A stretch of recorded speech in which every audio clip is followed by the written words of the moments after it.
Ассалам алейкум қыздар. Бүгін пешті, миксерді қажет етпейтін дәмді, жұмсақ торт дайындаймыз.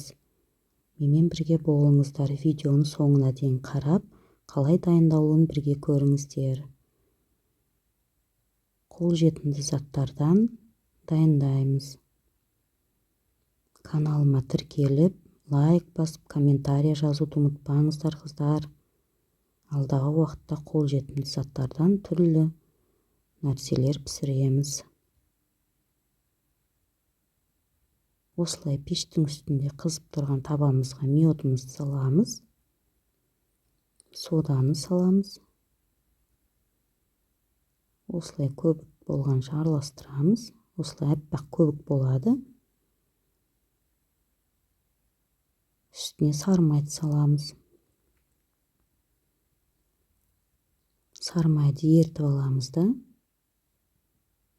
бөлме температурасында салқындатуға шетке алып қоямыз. Енді жұмыртқамызға шым-шым тұз салып, қант салып, араластырамыз бәрін.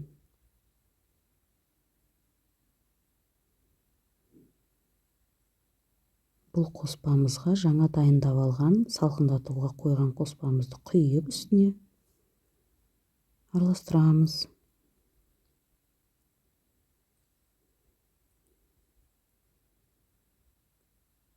Енді үстіне ұн саламыз, електен өткізіп.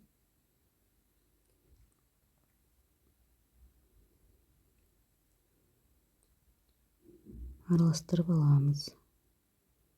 Міне қамырымыз дайын. Оны осылай мен 5 ыдысқа бөліп алдым, бәрін теңдей етіп. Сөйтіп пеште тұрған табамызға құямыз, қамырымызды дайын. Астын пәситіп, 5-6 минутқа асты қызарғанша пісіреміз. Қақпағын жауып пісіреміз, қыздар. Қақпағы буланып кетсе, осылай сүртіп тұрыңыздар.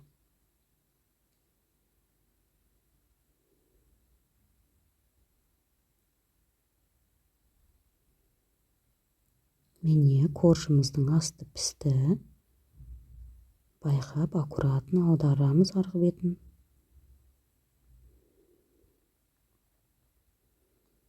Екінші беті де пісті. Осылай келесі қамырымызды да пісіріп аламыз. Осы әдіспен бүкіл 5 коржымызды пісіріп аламыз осылай. Как блинчик сияқты пісіреміз. Астын пәситіп, қақпағын жауып.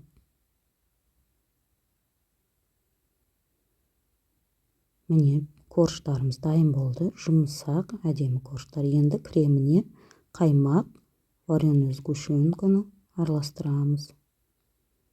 Қаймақ менде 30% қаймақ. Креміміз дайын болды. Енді корждарымызды жинап шығамыз. Кремді сұйық болып кетті деп қорықпаңыздар, қыздар. Торттың нандары, корждары өзіне сіңіріп алады сұйықтықты. Как пропитка сияқты болады. Крем сұйық болды деп қорықпаңыздар, қыздар. Міне осылай барлық жеріне тегістеп жағып тортымызды жинаймыз. Міне соңғы коржымыз қалды. Кремді молдау етіп жаға беріңіздер, қыздар. Корждың арасына қорықпаңыздар, сұйық болды деп. Крем ағып кетпейді. Өз қалауларыңыз бойынша сыртын әсемдесеңіздер болады.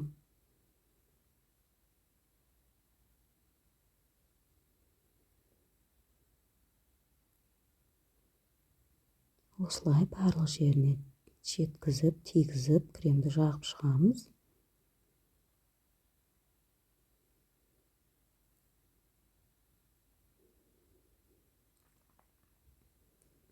Енді менің коржым кішкене азғантай болып қалды. Шетін кесіп алдым корждардың. Сосын жетпегесін үйдегі бар печеньені езіп, осылай торттың сыртын сәндеуге қолдандым. Сіздер де егерде корж жетпей қалса, үйдегі бар печеньені майдалап, осылай әсемдеуге қолдансаңыздар болады.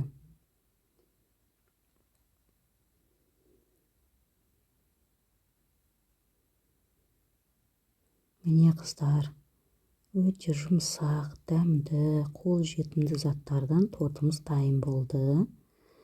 Бұны 3-4 сағатқа пропиткаға қалдырып қойсаңыздар болады, крем сіңгенше. Мен түнге қалдырып қойдым. Міне, кесіп та көрсетейін сіздерге қыздар. Прям кремі нық боп, әдемі боп тұр, қозғалмай, ағып кетпей. Енді кесеміз тортымызды, кесіп көрсетейін сіздерге. Қыздар, прям дәмді шықты енді торт. Үйде отбасыңызға жасап, тортты қуантыңыздар отбасыңызды. Каналыма тіркелуді ұмытпаңыздар. Лайк басыңыздар, комментария жазыңыздар. Видеомды қарағандарыңыз үшін үлкен рахмет.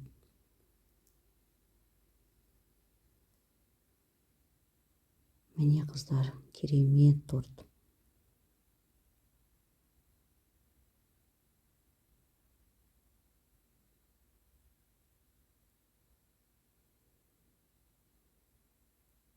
Дәмі де әдемі шықты.